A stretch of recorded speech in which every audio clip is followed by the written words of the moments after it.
ඔළුවේ එන අර සොරයිටිස් වගේ පොතු යන්නේවා.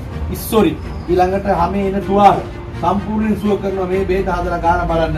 මේ තියෙන ඖෂධයේ ඒකේ නම කොහොඹකොළ දිව්‍ය ඖෂධයක්. කොහොඹකොළ අරගෙන කොටලා ඒකට අමුකා ටිකක් දාලා හොඳට තව ටිකක් කොටලා පොල් ගෙඩි 3-4ක පොල් දාලා හොඳට වන් ගෙඩියේ කොටලා මිරිකලා ඕගොල්ලෝ මේක දාන්න හොඳට ඒකේ එන ඉස්ම ටික පොල් තෙල් බෝතල් දෙකක් දාලා ඒ දෙකට දාලා හොඳට හැඳි ගන්න. එතකොට අර කොහොම දළුවේ අමුකහයි ගලේ අඹරලා ගුලියක් අරකට දාලා ඒක නිකන් අර තේ පොළුත් එක්ක දාන්න තෙල් කහ වගේ එනවා මෙහෙම අතේ හැඹරෙන්න ගන්න. වතුර ටිකකින් දෙනවා. මිනුනාම ලණු පදකට ආම් බාලා මුල් තකල සරුවාංගෙම ගන්න.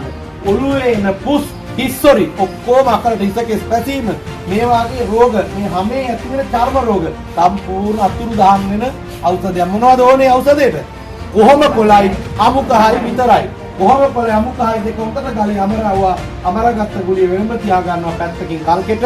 ඊළඟට අපි ගන්නවා පොල් තෙල් බෝතල් දෙකක් ඒක දානවා අපි හට්ටියකට සමහරි පිටලාරි කමන්නේ ඒක දාලා ඉවර වෙලා ඒ හට්ටියට අපි දානවා අරගත්ත කල්කේ ඊළඟට පොල් ගෙඩි ගන්නවා අපි 4ක් විතර අරගෙන පොල් දාලා කොහොමද අලු දාලා ආයෙ කහ දාලා හොඳට කොටනවා.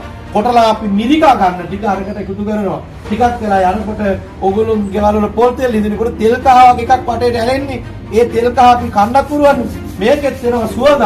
ඒ තෙල් කහත් එක්ක කොහොම ඇඹරෙනකොට වතුර නැහැ කියලා අපිට හොයා ගන්න පුළුවන්. ගිනි පෙල්ලක් කරන් බින්දුවක් දානකොට චොර චොර ගන්න ඇවිලෙනවා නේද?